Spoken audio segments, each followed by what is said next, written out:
To legends. നമുക്ക് pillow കവറിൻ്റെ separate video കേട്ടോ. നല്ല സോഫ്റ്റ് ഫാബ്രിക്കിൽ ഗ്രീൻ ഷെയ്ഡിൽ ചെയ്തേക്കുന്ന ഐറ്റമാണ്. ഫ്ലോറൽ ഡിസൈൻ തന്നെ നല്ല ഫാബ്രിക് കേട്ടോ. ഇത് 2 പീസായിട്ട്, അതായത് പെയർ ആയിട്ടാണ് ഇതിൻ്റെ പ്രൈസ് ഞാൻ പറയുന്നത്. സെപ്പറേറ്റ് വേണ്ടവർക്ക് നിങ്ങൾക്ക് ഫോട്ടോ സൈറ്റിലുണ്ടാവും. ചെറിയ വേരിയേഷൻ കളറിൻ്റെ അകത്തുണ്ടോ എന്ന് ഡൗട്ട് ഉണ്ട് കേട്ടോ. ലൈറ്റ് ഗ്രീൻ ആണ്, ഇതിൻ്റെ അകത്ത് കുറച്ച് ബ്ലൂ കളറുണ്ട്. അപ്പം വേറെ ഐറ്റംസിൻ്റെ ഒക്കെ ആണെങ്കിലും ഫോട്ടോ കാണെങ്കിൽ സൈറ്റിൽ നോക്കിയാൽ മതി. ഓരോന്നും സെക്ഷൻ തിരിച്ചിട്ടേക്കുന്നത് കേട്ടോ. നമുക്ക് പില്ലോ കവർ മിക്കവാറും ബെഡ്ഷീറ്റിൻ്റെ അകത്തായിരിക്കും അല്ലേ. അപ്പോൾ അതിനകത്തൊന്ന് സെർച്ച് ചെയ്താൽ മതി. 199 കൊടുത്തേക്കുന്നതെല്ലാം പെയർ ആയിട്ട് വരുന്ന പില്ലോ കവറിൻ്റെ റേറ്റ് ആണ്. Number AD 237, rate 199. നല്ല പ്രിൻ്റാണ് കേട്ടോ. ഇത് വൈറ്റിൽ ബ്ലൂ കോമ്പിനേഷനാണ് കൊടുത്തേക്കുന്നത്.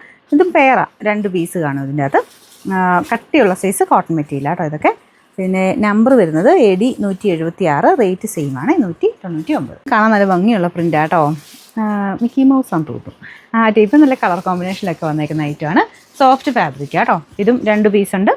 നമ്പർ വരുന്നത് AD 177, റേറ്റ് 199.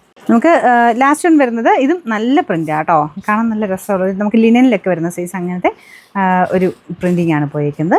അപ്പോൾ ഇതിൻ്റെ അകത്ത് ഇങ്ങനെ ഇച്ചിരി സ്പ്രെഡായി വരും കേട്ടോ. ഈ ടൈപ്പ് പ്രിൻറ്റിങ് ആയതുകൊണ്ട് ഇവിടെ ഇങ്ങനെ ചെറിയ ബ്ലാക്ക് ഷെയ്ഡൊക്കെ കാണും. പിന്നെ ചില പോർഷനിൽ കുറച്ച് സൈഡ് ഇങ്ങനെ മിസ്സിങ് ആയിട്ടും വരും.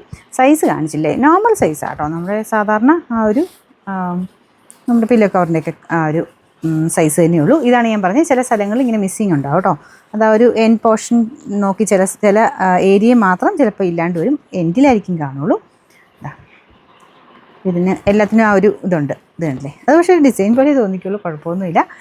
അപ്പോൾ ഇതിൻ്റെ നമ്പർ വരുന്നത് AD 185, റേറ്റ് 199 ആണ്. 199.